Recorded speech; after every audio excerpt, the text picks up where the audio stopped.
સ્વાગત છે મિત્રો તમારું આજે આ વિડીયોમાં। તો વિક્રમ ઠાકોરની નવી ગુજરાતી ફિલ્મ જેનું નામ છે વિક્રમ નંબર 1 અને આ ફિલ્મ ફાઇનલી સિનેમાઘરોમાં રિલીઝ થઈ ગઈ છે અને આ ફિલ્મનું એક દિવસનું બોક્સ ઓફિસ કલેક્શન છે એ પણ આવી ગયું છે।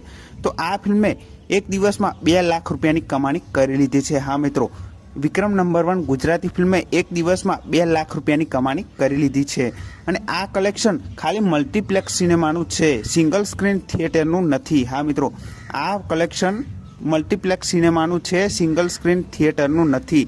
તો સિંગલ સ્ક્રીન થિયેટરમાં પણ આ ફિલ્મે સારી કમાણી કરી હશે અને તમે અત્યારે જોઈ રહ્યા છો કે યુટ્યુબમાં ઘણા બધા મિત્રોના આ ફિલ્મ વિશેના રિવ્યૂ આવી ગયા છે અને આ ફિલ્મના રિવ્યૂમાં તેમને આ ફિલ્મની સ્ટોરી એટલે કે વાર્તા ગમી નથી અને આ વાર્તા ના ગમવાનું કારણ એક જ હોઈ શકે કેમ કે આ ફિલ્મને ખેડૂત ફિલ્મ સાથે કમ્પેરિઝન કરી રહ્યા છે।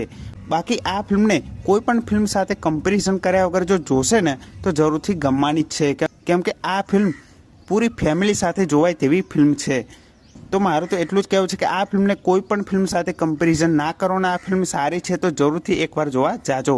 બાકી આ ફિલ્મે મલ્ટીપ્લેક્સમાં એક દિવસમાં 2 લાખ રૂપિયાનું કલેક્શન કરી દીધું છે અને આ ફિલ્મ આગળ પણ ખૂબ સારી ચાલશે। બાકી તમારું શું કહેવું છે એ કમેન્ટ કરીને જરૂરથી જણાવજો। જો આ વિડીયો ગમ્યો હોય તો વિડીયોને જરૂરથી લાઇક કરજો, ચેનલ પર ન હોય તો ચેનલને જરૂરથી સબસ્ક્રાઈબ કરી દેજો। તો ફરી મળે નવા વિડીયોમાં।